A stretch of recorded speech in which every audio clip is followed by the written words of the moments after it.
My name is Melissa Dornty. I use the she, her pronouns. My position is the Associate Director of the Lathrop Learning Hub. Currently in a department called VPTL, but we will soon be moving over to the Vice Provost Office of Student Affairs. And then my favorite spot on campus is Jimmy B's Sports Cafe. Pretty much the best food on campus and the best price, I think. Great. So can you tell us a little bit more about the Lathrop Learning Hub and what resources are available? Yeah, in a normal year, the Learning Hub is a great space for students to come do group work or projects. It's not a quiet space by any means. So if you want a quiet space, like, go to Green or something like that. But if you want to, hang out with friends while also doing like studying or office hours, or find a comfy chair where people can like curl up and study, but then also take a nap and not have to move. It's a great place to do that, as well as use computers with multimedia software like Photoshop or Final Cut Pro. It's also home to the Tech Desk. So the Tech Desk is a resource that's free to students to check out almost any type of technology you can think of. So a laptop, if your laptop is broken, an iPad, a projector to have a movie night with friends, DSLRs for either class projects or personal projects, a charger for your phone or your laptop if you forgot it in the middle of the day. All of the checkouts, for the most part, during a standard year are due the next day by 5. There are some specialty packs that are available for 3-day checkouts and some for a week, but majority due the next day by 5, as well as the Tech Desk provides student jobs. We normally employ around 30 student workers to help run the Tech Desk. It's open 88 hours a week, so most of the week we're open till midnight. In addition to the Tech Desk, there's the Create Space, which is a maker space.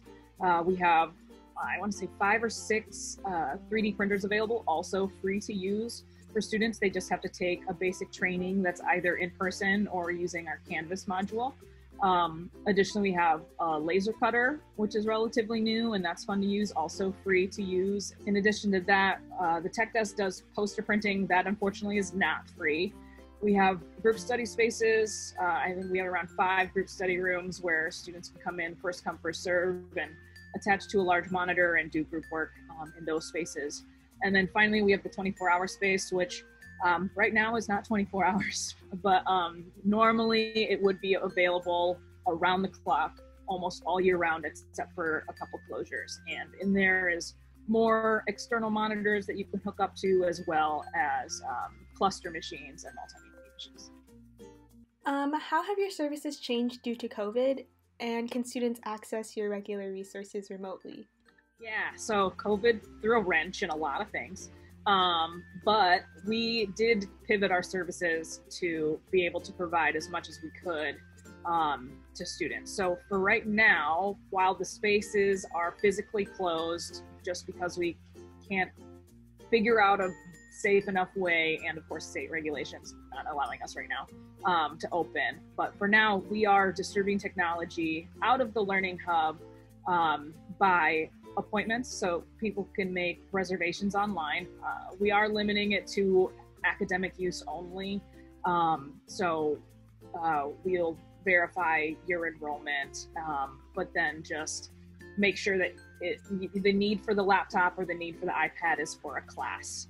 So we've limited the types of equipment we're checking out to just laptops, iPads, Chromebooks, and DSLRs, because we know there are those photography classes that some students may need that equipment for. If there are other needs for a specific academic class, they can very well reach out to us at the Tech Desk at stanford.edu, and we can see what we have available if it's something we can support. Otherwise, if you're not on campus, which a lot of students are not, we are shipping equipment out to students. And because of that, pretty much all of our due tomorrow by 5 has gone out the window. A lot of this stuff, we're making it so that it's for the entire quarter. The only thing that's exception to that are the laptops, just because we don't have enough to be able to provide it for the entire quarter. But if your laptop breaks and you're working on getting it repaired, we can definitely check it out to you for a couple weeks. Send us your receipt that it's actively being repaired, and if it's going to take a little longer than 2 weeks, we can definitely extend that checkout for you until you're able to get your machine fixed. Same with if your machine is just, there's no way, there's no return, it can't be fixed. As long as you're working towards getting a new laptop, again, just send us whatever documentation you may have. If it's, you're working with financial aid, just an email from them saying, hey, yeah, we're working with them, or a receipt that it's been purchased and it's just on its way shipping, and shipping's just a little slow these days. So just send us that and we can extend it out for, the week or 2 weeks that you need. And we'll provide all the shipping materials and prepaid return labels so that you can send it back to us when you're done with using it. Can you share more about Wi-Fi and tech-related assistance programs available for remote and or low-income students?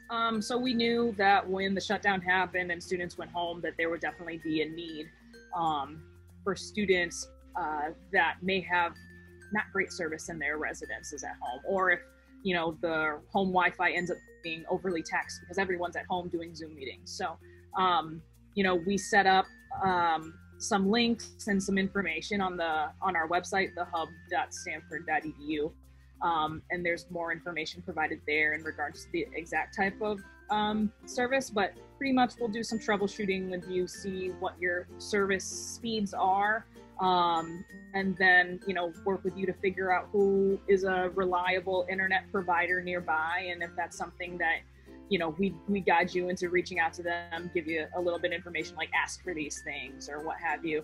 And then if certain things aren't options or aren't feasible, I know that we've worked with the financial aid office for students that need stipends to help pay for the additional service, and or if they're just unable to have an internet provider nearby, we do have wireless hotspots that we've sent out to some students to support them and their needs to getting on Zoom and make sure that they're able to have academic continuity throughout the quarter. So in our final question, do you have any lasting advice for our incoming new students? I mean, take it all in, but don't do it all at once. You have the 4 years and some, some students take the 5th year, the co-term.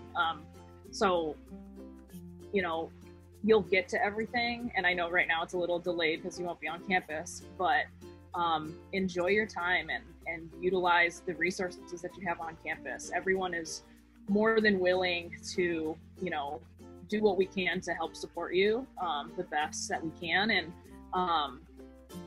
just know that while the times right now are really difficult for everyone, and it just never seems like we all have, and no answer seems to be the right answer, but we are doing our best and keeping all of the students in mind to be successful. And so, for the incoming students, I just say, take it all in, do what you can, don't over stress on anything, and just, it'll come. You'll enjoy yourself, but just don't be too much in a hurry. You got 4 years, if not more.